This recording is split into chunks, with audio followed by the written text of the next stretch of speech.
Chicken fry സാധാരണ ചേരുവകൾ കൊണ്ട് എളുപ്പത്തിൽ ഉണ്ടാക്കാം, അതും എണ്ണയിൽ മുക്കിപ്പൊരിക്കാതെ.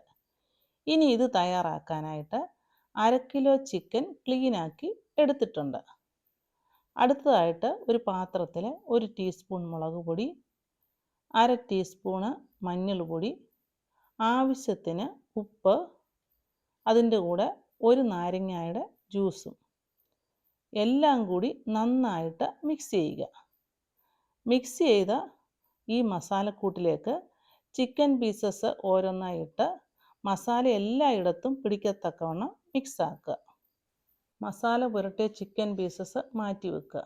ഈ സമയം മിക്സിയുടെ ജാറിൽ കുറച്ച് ചുവന്നുള്ളി, 10-12 വെളുത്തുള്ളി അല്ലി, 3 പീസ് ഇഞ്ചി, അതുപോലെ 2 പച്ചമുളക്, അതിൻ്റെ കൂടെ 1 ടീസ്പൂൺ പെരിഞ്ജീരകം, കുറച്ച് കറിവേപ്പില, അരയ്ക്കാൻ ആവശ്യമായ വെള്ളം കൂടെ ഒഴിച്ചിട്ട് ഇത് ചതച്ചെടുക്കുക. ഒത്തിരി അരയ്ക്കേണ്ട ആവശ്യമില്ല. അടുത്തതായിട്ട് ഒരു പാനിൽ 1 ടേബിൾ സ്പൂൺ വെളിച്ചെണ്ണ ഒഴിക്കുക. ചിക്കൻ ഫ്രൈക്കായിട്ട് ഇത്രയും വെളിച്ചെണ്ണ മാത്രമേ ഉപയോഗിക്കുന്നുള്ളൂ. വെളിച്ചെണ്ണ ചൂടാകുമ്പോൾ കുറച്ച് കോക്കനട്ട് പീസ് ഇട്ട് റോസ്റ്റ് ചെയ്യുക. ഇത് ഓപ്ഷനിലാണ്. തേങ്ങ ഇട്ടാൽ ഒന്നുകൂടി ടേസ്റ്റ് വർദ്ധിക്കും. ഇനി തേങ്ങാ പീസിൻ്റെ നിറം മാറാൻ തുടങ്ങുമ്പോൾ ചതച്ച് വെച്ചിരിക്കുന്ന മസാല കൂടി ഇട്ട് വഴറ്റുക. ഈ മസാല റോസ്റ്റായിട്ട് വരണം. ഇത് റോസ്റ്റായി കഴിയുമ്പോൾ ഫ്ലെയിം ലോയിലാക്കുക.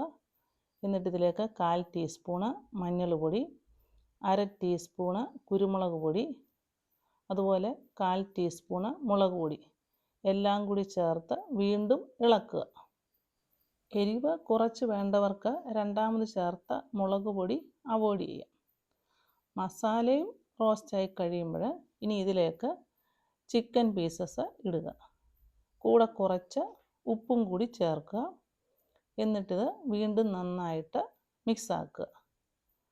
ഇതെല്ലാം മിക്സായി കഴിയുമ്പോൾ ഒന്ന് നിരത്തി വെച്ചിട്ട് 1/4 കപ്പ് വെള്ളവും കൂടി ചേർത്ത് അടച്ചു വെച്ച് 10 മിനിറ്റ് വേവിക്കുക.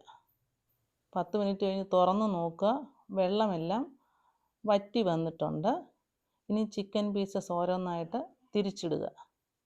തിരിച്ചിട്ട ശേഷം വീണ്ടും ഇത് മീഡിയം ഫ്ലെയിമിൽ 5 മിനിറ്റ് അടച്ചു വെച്ച് വേവിക്കുക. കുറച്ച് കഴിഞ്ഞിട്ട് തുറന്ന് നോക്കുക. ചിക്കൻ പീസസ് എല്ലാം വെന്ത് വന്നിട്ടുണ്ട്. മസാലകളെല്ലാം ചിക്കൻ പീസസ് നന്നായിട്ട് പിടിച്ചിട്ടുണ്ട്. വെന്ത് സോഫ്റ്റായി വന്നിട്ടുണ്ട്. ഇനിയും ഇത് അടച്ചു വെക്കണ്ട. ഇതിലേക്ക് 1/2 ടീസ്പൂൺ ഗരം മസാലയും കുറച്ച് കറിവേപ്പിലയും കൂടി ഇട്ട് ഇളക്കി ലോ ഫ്ലെയിമിൽ ഇത് റോസ്റ്റ് ആക്കുക.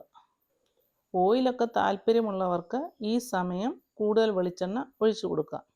ഞാൻ പക്ഷേ ഒഴിക്കുന്നില്ല. അല്ലാതെ തന്നെ സോഫ്റ്റും ടേസ്റ്റിയുമായ ചിക്കൻ ഫ്രൈ റെഡിയായി.